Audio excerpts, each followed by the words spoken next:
அம்மாவுக்கு என் அன்பை சமர்ப்பிக்கின்றேன். இன்றைக்கி சீமானை பற்றி பேசுகிறோம். சீமா இவ்வளோ தொலைவுக்கு பேசுறதுக்கு காரணம் சட்டம்.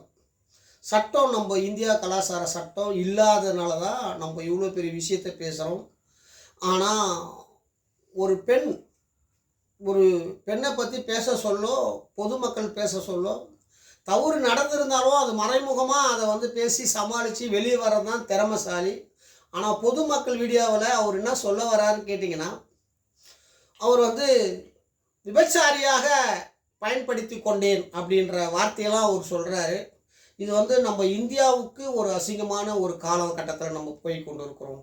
அவ்வளோ ஒரு கேவலமான ஒரு நிலைக்கு நம்ம போகிறோம். அதுக்கு என்ன காரணம்னு கேட்டிங்கன்னா, ஒரு சட்டன்றது ஒரு புகாரை கொடுக்க சொல்லுவேன், அப்பயே நடவடிக்கை எடுத்து அவனை தண்டிக்கிற ஒரு சட்டம் இருந்திருந்துறானா நம்ம நாட்டில் இப்படி ஒரு விஷயம் நடந்திருக்காது. இவ்வளோ ஒரு கேவலமான ஒரு விஷயம் கொண்டு இருக்க மாட்டாங்க.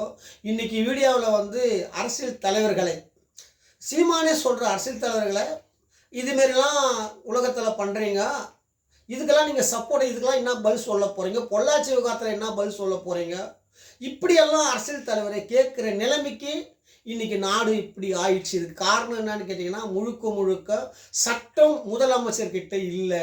அன்னைக்கு இருந்த ஜெயலலிதா கிட்ட ஒரு ஆட்சி இன்றைக்கி நடக்கலை நம்ம இந்தியாவிலே. இதுதான் இவ்வளோ பெரிய இழப்புக்கு இவ்வளோ பெரிய காரணம். ரெண்டாவது நம்ம இந்தியா கலாச்சாரப்படி நம்ம வாழ முடியாமல் ஒரு சூழ்நிலை போயிடுச்சு. ஏன்னு கேட்டிங்கன்னா, மக்களை சந்தோஷப்படுத்துறதுக்காக அம்மா என்ன பண்ணா, சினிமா துறையை மூலியமாக கொண்டு வந்தாங்க. அந்த காமன்ற மிருகத்தை தெய்வமாக எப்படி ஆக்கணும் அப்படின்றதுக்காக சினிமாவில் அந்த தெய்வமாக உருவாக்கி தமிழ் கலாச்சார சட்டப்படி அம்மா அதை நடித்து வாழ்ந்தாங்க எல்லோருமே. ஆனால் அந்த சினிமா பார்த்தோமா தவிர, ஆனால் அதுக்கப்புறம் அதை பின்படுத்துகிற இது வரைக்கும் இந்தியாவில் யாருமே இல்லை, தமிழ்நாட்டிலே யாருமே இல்லை. ஒவ்வொரு நடிகனும் கமலஹாசன் இடத்துலேருந்து எவ்வளோ பெரிய நடிகர் அர்ஜுன் எல்லார் மேலேயும் புகார். அதெல்லாம் அரசியல் தலைவர் மேலே பயங்கரமான புகார். ஒரு நம்ம தமிழ்நாட்டில் ஆண்ட முதலமைச்சருக்கு மேலே கூட ஒரு பயங்கரமான பெண் குற்றவங்க பெரியாரில் எல்லோரும் மேலேயும் ஒரு பயங்கரமான ஒரு வெறித்தனமான மிருகமாக இந்த சீமான் சொல்கிறாருன்னா, அது நீங்கள் பண்ண தவறு சட்டம் இல்லாதனால தான் அன்றைக்கி நடந்தது. ஆனால் இன்றைக்கும் இது நடக்குது, நாளைக்கும் இது நடக்கும். இது நம்மளால் ஒன்றுமே யாராலுமே ஒன்றும் பண்ண முடியாது. ஆனால் விஜயலட்சுமி என்ற ஒரு பெண்ணு என்னான்னு கேட்டாலும், பெண்ணுன்றவோ அவள் 1000 தவறு செய்தாலும் அந்த பெண்ணை தண்டிக்கிற சக்தி நமக்கு 1% தான் இருக்கும். அப்படி அவங்கள மன்னிச்சு அவங்கள வெளியிடும். எப்பவுமே வெளியும் சொல்லாது பெண்ணை பற்றி. பெண்ணுன்றது பெருமைக்கூடிய ஒரு விஷயம் நம்ம இந்த நாட்டினுடைய கலாச்சார சட்டம். அதுக்காக தான் அந்த காலத்தில் என்ன பண்ணாங்கன்னு கேட்டிங்கன்னா, இந்த காமன்றது ஒரு மிருகதனமானது, அதனால் ஒரு தவறான வழியில் போகக்கூடாதுன்னு 10 வயசுல 5 வயசுலேயே கல்யாணம் பண்ணி இப்படி தான் இதான் வீட்டுக்காரன்னு சொல்லி அந்த தப்பும் பண்ண உத்தமையாக வாழ வச்சாங்க அந்த கலாச்சார சட்டத்துக்காக. ஏன்னா மனுஷன் மிருகமாக போயிடக்கூடாது, தவறான வழியில் ஒரு பெண்ணு ஆணும் போயிடக்கூடாது, நம்ம கலாச்சாரம் ஒருத்தனுக்கு ஒருத்தையாக வாழணுன்றதுக்காக தான் அந்த ஒரு சின்ன வயசுல 13 வயசுலேயே 5 வயசுலேயே கல்யாணம் பண்ணாங்க அந்த காலத்தில். ஆனால் இன்றைக்கி 25 வயசு 30 வயசு 18 வயசு 19 வயசு ஆக சொல்லும் எல்லாம் தவறும் பண்ண பிறகும் கல்யாணம் பண்ணுற ஒரு நிலைமைக்கு நம்ம கலாச்சாரம் கொண்டு போய்விட்டோம், வெளிநாட்டு கலாச்சாரமாக. அதனால தான் நம்ம இந்தியா இவ்வளோ பெரிய அழிவு நம்ம தமிழ்நாட்டில் நடக்குது. இவ்வளோ பெரிய கேவலமான ஒரு நிலைக்கு நம்ம கொண்டு வந்துட்டோம். இதுக்கு காரணம் என்னன்னு கேட்டிங்கன்னா, முதலமைச்சர்கள் தான் காரணம். ஏன்னு கேட்டிங்கன்னா, சட்டம் தான். சட்டத்தில் இருக்கிறவங்க எப்பவுமே சத்தியத்தோடும் தர்மத்தோடும் கலாச்சாரப்படி இருந்து மக்களை பராமரித்தா மட்டும்தான் இதுமாரி செயல்பாடு நடக்காது. ஆனால் இதை யாராலுமே அந்த பராமரியாக செயல்பாடு நடக்கலை. எல்லாரு மேலேயுமே குற்றம் இருக்கிறது. இந்த தமிழ்நாட்டில் நடந்த ஒவ்வொரு அரசியல் தலைவர் மேலேயும், ஒவ்வொரு நடிகை மேலேயும், ஒவ்வொரு நடிகர் மேலேயும் இப்படி ஒரு விபச்சார கலாச்சாரம் மாரியா நம்ம நாடு போய் கொண்டு இருக்கிறது. இதை யாராலுமே சரி பண்ண முடியல. வருங்காலத்திலேயாவது சரி பண்ணி சீமா மாரியா பேசக்கூடாத ஒரு முதலமைச்சர்னா ஒரு மதிப்பு மரியாதை இருக்கணும், ஒரு பிரதமர்னா ஒரு மதிப்பு மரியாதை இருக்கணும்.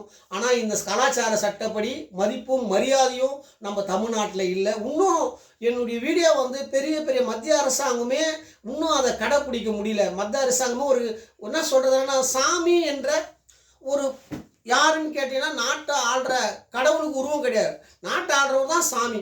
ஆனால் அந்த சாமியே வந்து நாட்டு ஆடுற சாமியே இன்னொரு சாமியை தடவி போய் ஏமாந்து போய் அவனுக்கு உதவி பண்ணி அவனே தான் தலையை அழுத்து கொள்கிறான். அப்படி தான் இன்றைக்கி நம் தமிழ்நாட்டில் நடந்தது. சிவராத்திரி போதும் இன்றைக்கி மத்திய அமைச்சத்திலிருந்து அமித்ஷா வந்து ஈசா மையத்துக்கு போகிறாரு. அங்கே அவர் போய் சாமியை கும்பிட்றாரு. இது இன்னும் வந்து இவங்க மாறவே இல்லை, இவங்க ஏமாந்து கொண்டு இருக்கிறாங்க, நாட்டில் இவங்களே அழியறதுக்கு இவங்க தடவி போய் கொண்டு இருக்கிறாங்கன்றது, இவங்க மக்கள் மிருகமாக மாறத்துக்கும் இவங்க ஒரு இடத்துல போய் தப்பான இடத்துக்கு இன்னும் போய் கொண்டே இருக்கிறாங்க. சாமி இந்த உலகத்தில் யாருமே ஆக முடியாது.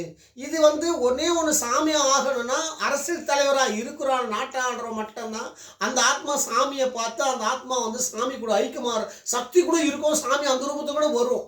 ஆனால் ஒரு சாமியார் ரூபத்தில் சாமி வர ஒரு கருவி தான் இந்த உலகத்தில் கலியுகத்தில். பணம் தமிழ் கலாச்சார சட்டப்படி அவன் பிச்சை எடுக்கணும், அவங்ககிட்ட பணம் இருக்கக்கூடாது, அவன் மட்டும்தான் கடவுளை பார்க்க முடியும், ஆனால் கடவுளாக முடியாது. அதனால தான் அந்த பூமியில் தோன்றப்பட்ட சித்தர்கள் மகான்கள் எல்லாம் இன்ன வரைக்குமே கோயில் கிடையாது, அவங்க ஒரு கருவி தான் பயன்படுத்துகிறாங்க.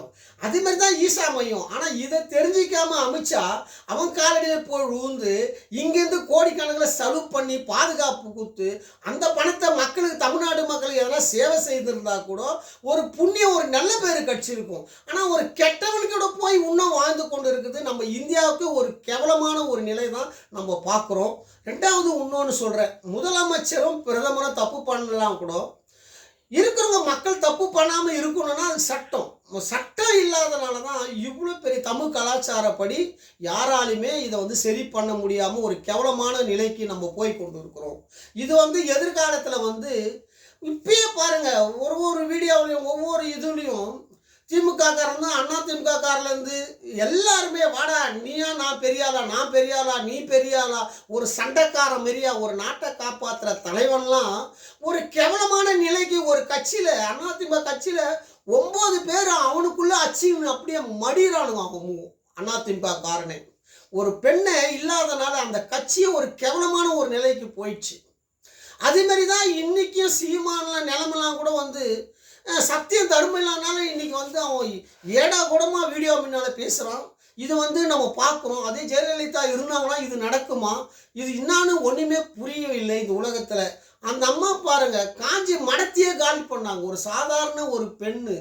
ஆனால் ஆம்பளையாக இருந்து கொண்டு யாருமே சட்டம் இல்லாமல் யாருமே எதுவும் பண்ண முடியாமல் ஒரு மிருகமாக மனுஷன் மாறி இருக்கிறான். இது வந்து நம்ம நாட்டுக்கு பெரிய ஆபத்தை உருவாக்க போகிறது என்பதை தெரிவிக்கிறேன். நான் இந்த அளவுக்கு எனக்கு வாய்ப்பு கொடுத்த என்னுடைய குத்தம்பாக்கம் காளிக்கும், இந்த அளவுக்கு எனக்கு கரண்ட் கொடுத்த கலைஞருக்கும், என் வீடியோ வெளியிட்டு கொண்டிருக்கும் மத்திய அரசாங்கத்துக்கும் தமிழ்நாட்டு அரசாங்கத்துக்கும் என் நன்றியை தெரிவித்துக் கொள்கிறேன். இன்றைய மாற்றம், இன்றைய சட்டம் நாளைய மாற்றம். மக்களால் நான், மக்களுக்காக நான்.